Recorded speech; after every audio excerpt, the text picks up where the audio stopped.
Hey guys, welcome back to another video. Today we're going to be doing something a little bit different.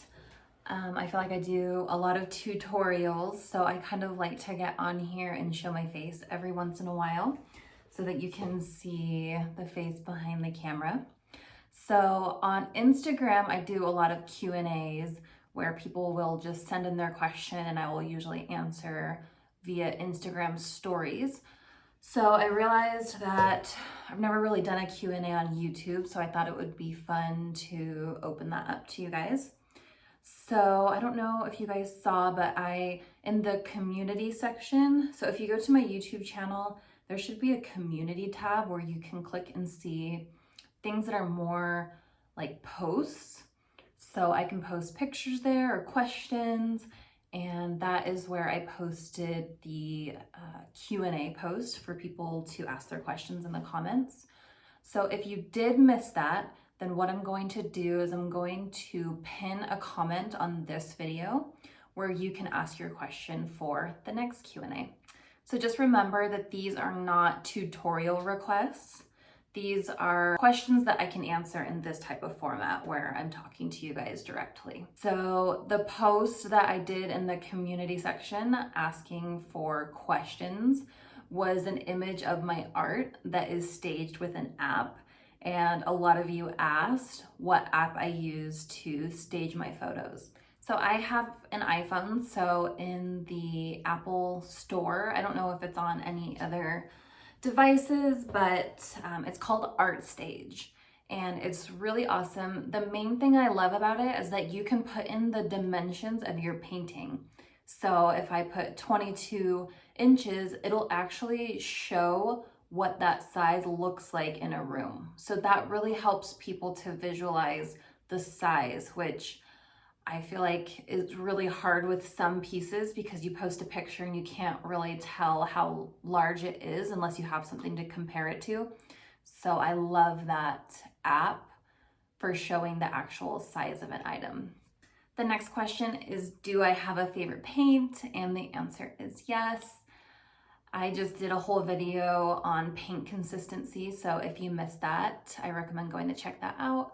But yes, my favorite paint is Deco Art Americana, and the main reason is because it has a perfect consistency straight out of the bottle. Here in the United States, it costs about 99 cents to $1.50 per bottle. And I know in some other countries that it's way, way more expensive, and in some countries it's not available. So I do know that it might be more difficult to find in other places, but yes, Deco Art Americana is my favorite paint for dot painting. Okay, and someone asked, and I get this question a lot, how long it takes to complete an art piece. So the amount of time it takes just really depends on the size and the amount of detail that goes into a piece. So if I am using a lot of brush strokes, like big brush strokes tend to go quicker and they take up more space. So those pieces generally take a lot less time. So I will put up on the screen an example of an art piece that has a lot of brush strokes. And I don't remember exactly how long it took, but if I had to guess, this one is a 24-inch, and I would say it took me around 10-ish hours to complete. And then I will give you another example of the same exact size, another 24-inch, and this one took me about 15 to 20 hours. So it really just depends on the amount of detail. If it's a small, tight pattern like this one, then it's gonna take a lot more time. If it's big patterns with big brushstroke swooshes, then those tend to go a lot quicker. The next question is, do you use some kind of varnish after all the paint is dry? And the answer is yes. So I actually have another video all about varnishes and base coats and all that, but just to review quickly, on smaller items such as rocks, I tend to prefer a glossy finish. So for these, I use Deco Art Triple Thick, and this is a brush on gloss glaze. I have tried to use that. I tried it once on a 12-inch mandala brush on, and I just found on the larger surfaces, it's way too thick and it was really streaky. So I only use that on smaller items, typically rocks. And for my larger mandalas, it's just a personal preference, but I prefer a matte finish. So Deco Art Americana matte spray, and I prefer sprays for larger mandalas. It just is a lot easier for me than trying to brush it on. So I do this outside on our patio and I just spray over the top. Or Liquitex matte varnish. And these don't, even though they're matte, they don't seem to dull the metallics at all. So I really like them for that reason. If you do want a glossy finish on a larger item, I recommend using a spray. This is Krylon Triple Thick Crystal Clear Glaze. So those are my favorite varnishes.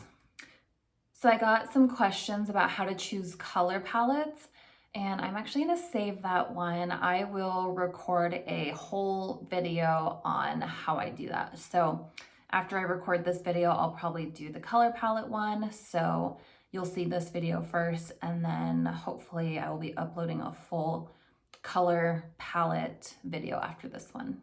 Someone asked if the circles that I paint on are just cut out wood.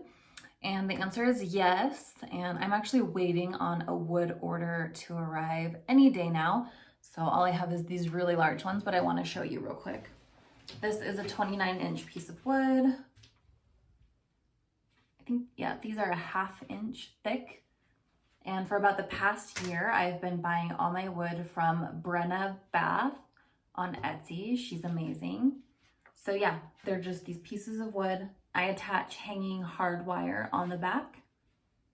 So yeah, really nice, really smooth wood. And then someone asked, if you don't have wood, what other alternatives can you choose? I mean, I guess depending on where you live, I have not really had an issue finding wood to paint on. Almost all of the craft stores that I've been to have some type of wood for painting. So this is like a little wood hanging that I got at Michael's. I used to paint on these all the time when I first started. This one is a 15-inch. This is a wood canvas that I got actually I think these are Hobby Lobby. So again, my personal preference is wood. I tried painting on canvas once and I just did not like it. It had a lot of slack and movement and the texture is really grainy. So dot art is very precise and you want very smooth circles and a very smooth surface to work on. So I prefer wood. I've seen many other artists paint on canvas, so you can definitely try that. But again, I feel like most craft stores nowadays have wood that you can paint on. A lot of my tutorials also are painted on these man-made super smooth rocks. I get mine from the Rock Shop Co. on Etsy. And this is a 6-inch, super smooth, such a great smooth surface to paint on. And they come in different sizes. I think this one is a 4-inch. So you could also try painting on one of those surfaces. These ones are on those. So I like painting on that as well. And yeah, I mean, you can really paint on any surface. I just prefer wood or rocks are my favorite. Someone asked, how do you know which model to create before you start your work when all you have in front of you is a black panel with a lot of white circles?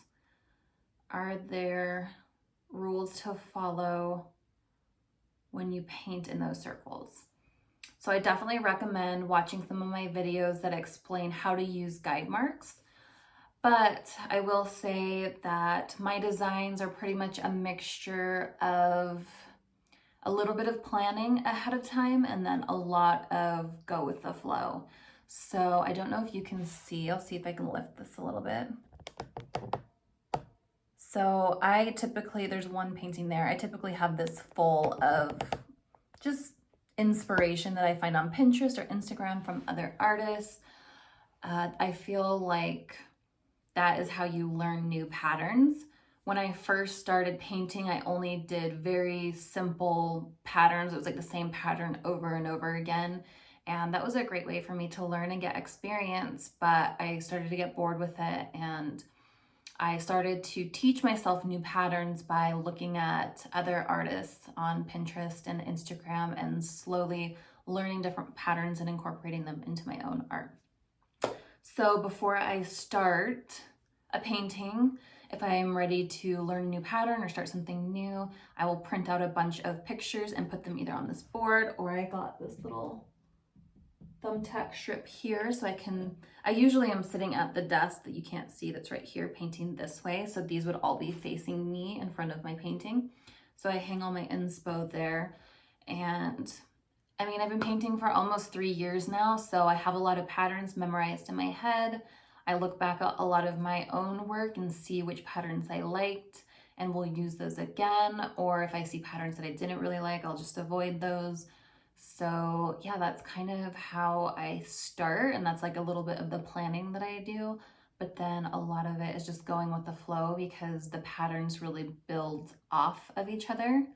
And so I feel like you kind of have to get into that flow state, and I feel like that comes with more practice and confidence. But that's a huge part of this type of artwork, is learning how to, once you get the patterns down and stuff, just learning how to go more with the flow. Okay, and that is all the questions that we have for now. Again, keep an eye out for the color palette video that I will record right after this one.